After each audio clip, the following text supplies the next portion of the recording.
In the dawn of humanity, in a world yet untouched by sin, there lived two brothers, Cain and Abel. They were the sons of Adam and Eve, the first family created by God. Their lives, though brief, left an indelible mark on the history of faith and sacrifice. A brotherly bond. Genesis chapter 4 verse 1-2, Niv. Adam made love to his wife Eve, and she became pregnant and gave birth to Cain. She said, "With the help of the Lord, I have brought forth a man." Later, she gave birth to his brother Abel. Cain and Abel grew up in the pristine beauty of Eden, learning the ways of the land and tending to the animals. Despite their differences in character, they shared a deep bond as brothers, born of the same flesh and nurtured by the same parents. Cain, the elder, was a tiller of the soil. He was strong, independent, and harbored ambitions of greatness. Abel, the younger, was a shepherd. He possessed a gentle and humble spirit, content with the simple joys of life. The offering. Genesis chapter 4 verse 3-5, Niv. In the course of time, Cain brought some of the fruits of the soil as an offering to the Lord. And Abel also brought an offering, fat portions from some of the firstborn of his flock. The Lord looked with favor on Abel and his offering, but on Cain and his offering, he did not look with favor. As the years passed, the brothers grew into adulthood, and it was time to present offerings to the Lord.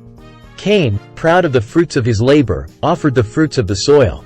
Abel, with a heart full of reverence, offered the firstborn and the best of his flock. The favored offering. Genesis chapter 4 verse 6-7, Niv. Then the Lord said to Cain, "Why are you angry? Why is your face downcast? If you do what is right, will you not be accepted? But if you do not do what is right, sin is crouching at your door. It desires to have you, but you must rule over it." The Lord, in his wisdom, looked favorably upon Abel's offering but not upon Cain's. This disparity weighed heavily on Cain's heart, fueling a growing resentment.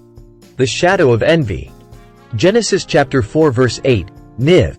Now Cain said to his brother Abel, "Let's go out to the field." And while they were in the field, Cain attacked his brother Abel and killed him. Envy and anger smoldered within Cain, leading him to invite Abel to a fateful encounter in the field. There, in the shadow of jealousy, Cain's rage erupted, and he took his brother's life. Abel's blood cries out. Genesis chapter 4 verse 10, Niv. The Lord said, "What have you done? Listen. Your brother's blood cries out to me from the ground." The act of violence committed by Cain sent shockwaves through the heavens and the earth. The Lord confronted Cain, demanding an account of Abel's whereabouts.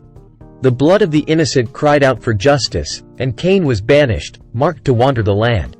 Abel's legacy. Hebrews chapter 11 verse 4, Niv.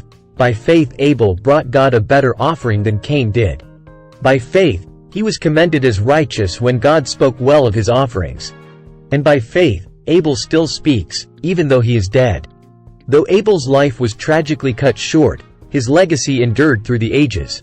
In the New Testament, the book of Hebrews pays tribute to his faith and righteousness. Abel's offering, given in sincerity and devotion, serves as an enduring example of a heart pleasing to God. A lesson in faith.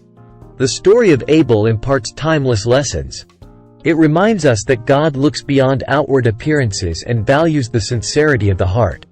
Abel's faith and humility in offering his best to God set a standard for genuine worship. A tale of two brothers. In the tale of two brothers, Cain and Abel, we see the stark contrast between envy and righteousness, between a heart hardened by jealousy and one softened by faith.